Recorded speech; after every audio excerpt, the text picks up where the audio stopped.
அடுத்ததாக பார்த்தீங்கன்னா colour. Colour வந்து 5 ஓசன் யூனிட். இந்த கலர் ரிமூவல் வந்து எப்படி பண்ணலாம் அப்படின்னு பார்த்தீங்கன்னா 5 ஓசன் யூனிட்டுக்கு உள்ள இருக்கும். இது ரிமூவ் எப்படி பண்ணலாம் அப்படின்னு பார்த்தீங்கன்னா சோடியம் ஹைப்போக்ளோரைட் டோஸ் பண்ணிங்கன்னா உங்களுக்கு போயிடும். அப்படி இல்லைனாலும் கலர் ரிமூவல் பாலி வந்து ப்ராசஸ், அதாவது எஃப்ளூவன்ட் ட்ரீட்மெண்ட்ல ஆட் பண்ணிங்கன்னா இந்த கலர் வந்து செட்டில் ஆகிடும். இல்லை அப்படின்னா நம்ம எலக்ட்ராலிசிஸ் ப்ராசஸ்லையும் வந்து நம்ம வந்து ரெடியூஸ் பண்ண முடியும். அடுத்ததாக பார்த்தீங்கன்னா டர்பிடிட்டி. டர்பிடிட்டி 2 NTU யூனிட்டுக்குள்ள இருக்கணும். இந்த டர்பிடிட்டி எந்த ப்ராசஸ்ல கண்ட்ரோல் ஆகும் பார்த்தீங்கன்னா அல்ட்ரா ஃபில்ட்ரேஷன் அப்படிங்கிற ப்ராசஸ். இந்த ப்ராசஸ்ல தான் வந்து டிஸ்ஃபில்ட்ரேஷன் வந்து சஸ்பெண்டட் சாலிட் கண்ட்ரோல் ஆகும். அல்ட்ரா ஃபில்ட்ரேஷன் வந்து டிசால்வ் சாலிட்ஸ் வந்து டோட்டலாக வந்து நம்மளால் கண்ட்ரோல் எஃபெக்டிவாக பண்ணோம்னா கண்ட்ரோல் பண்ண முடியும். அடுத்ததாக பிஹெச். பிஹெச் வந்து 6 வந்து 8க்குள்ள இருக்கணும். இதை வந்து எப்படி பண்ணலாம்னா நம்ம வந்து HCl டோசிங் மூலமா பண்ணுறோம். அதுக்கப்புறம் பார்த்தீங்கன்னா டோட்டல் ஹார்ட்னஸ். டோட்டல் ஹார்ட்னஸ் பார்த்தீங்கன்னா லெஸ் தென் 50 ppm இருக்கணும். டைபாத்தில் வந்து லெஸ் தென் 20 ppm தான் இருக்கணும். ஏன்னா சால்ட் ஆட் பண்ணும்போது அதுலேருந்து வந்து நமக்கு கொஞ்சம் ஹார்ட்னஸ் வந்து கிரியேட் ஆகும். அதனால டைபாத்னா லெஸ் தென் 20. சால்ட் ஆட் பண்ணாத ப்ராசஸ் இருந்ததுன்னா அதுக்கு வந்து லெஸ் தென் 50 ppm வரைக்கும் பண்ணலாம். சரி, இப்போ வாட்டர்ல ஹார்ட்னஸ் அதிகமாக இருக்குது, எப்படி வந்து ரிமூவ் பண்ணலாம்னா நம்ம சாஃப்ட் வாட்டர், அதாவது நார்மல் வெளியிலேருந்து வாங்கக்கூடிய வாட்டர், பைப் லைன்லேருந்து வரக்கூடிய வாட்டர், சிப்கார்ட்லேருந்து வரக்கூடிய வாட்டர், இதெல்லாம் இருந்ததுன்னா நம்ம வந்து சாஃப்டனிங் பண்ணி நம்ம வந்து சாஃப்ட் வாட்டரை மாற்றிக்க முடியும். சோடியம் ஜியோலைட் ரெசின் மூலியமா நம்ம பாஸ் பண்ணோம்னா அது வந்து கால்சியம் மெக்னீசியம் ரிமூவ் பண்ணி கொடுத்துரும்.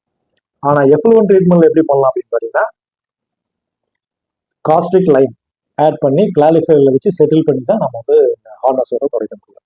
அடுத்ததாக பார்த்தீங்கன்னா டோட்டல் அல்கலினிட்டி.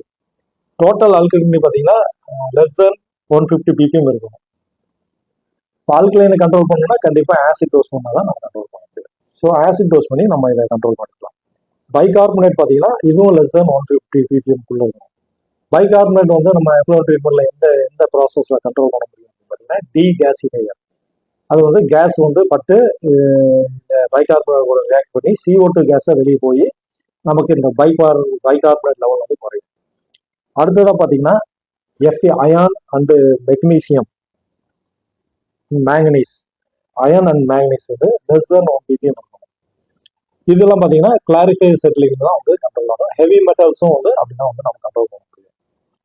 இது போக பார்த்தீங்கன்னா நமக்கு வந்து ட்ரீட் பண்ண வாட்டர்ல வந்து ஆக்சிடைசிங் ஏஜென்டுடைய ப்ரெசன்ஸும் ரெடியூசிங் ஏஜென்டுடைய ப்ரெசன்ஸும் இருக்கக்கூடாது. இது எப்படி கண்ட்ரோல் பண்ணலாம்னா ORP மிஷின்ஸ் இருக்கு. ORP ஆக்சிடைசிவ் ரிடக்சிவ் பொட்டன்ஷியல் மீட்டர் இருக்கு. இதுல வந்து வாட்டர் வச்சோம்னா அது ரீடிங் ஆகும். 200 அப்படின்னா நார்மல் வாட்டர் அர்த்தம். 200 + 250 300 போச்சுன்னா இதுல வந்து ஆக்சிடைசிங் ஏஜென்டுடைய ப்ரெசன்ஸ் வந்து இருக்கு. அப்போ இது வந்து டைஸை வந்து கில் பண்ணிடும். அப்போ வந்து நம்ம பேச்சஸ் வரதுக்கான வாய்ப்புகள் இருக்கு. அதே மாதிரி 200க்கு மைனஸ்ல போகுது, 150 100 தான் இருக்கு அப்படின்னா ரெடியூசிங் ஏஜென்டோட ப்ரெசன்ஸ் வந்து இதுல இருக்கிறதுக்கான வாய்ப்பு இருக்கு. இதுவும் வந்து ஆக்சிடைசிங் ஏஜென்டோட அதிகமாக வந்து டைஸை வந்து கில் பண்ணும், வேகமாகவும் ஹெவியாகவும் கில் பண்ணும். இதுல வந்து இதுலயும் வந்து பேச்சஸ் வரதுக்கான வாய்ப்புகள், டைஸ் காணாம டிஸப்பியர் ஆன மாதிரியான பேச்சஸ் எல்லாம் வந்து வரதுக்கான வாய்ப்புகள் இருக்கு. ஸோ இதெல்லாம் இம்பார்ட்டன்ட் பாராமீட்டர்ஸ். இதை கரெக்டாக இந்த ப்ராசஸ்ல நம்ம கண்ட்ரோல் பண்ணோம்னா தான் எஃப்ளூவன்ட் ட்ரீட்மெண்ட் வந்து வரக்கூடிய வாட்டர்ல நம்ம சேர் மேட்சிங் கரெக்டாக பண்ணி டாட்டை வந்து ப்ரொடியூஸ் பண்ண முடியும். நன்றி, வணக்கம்.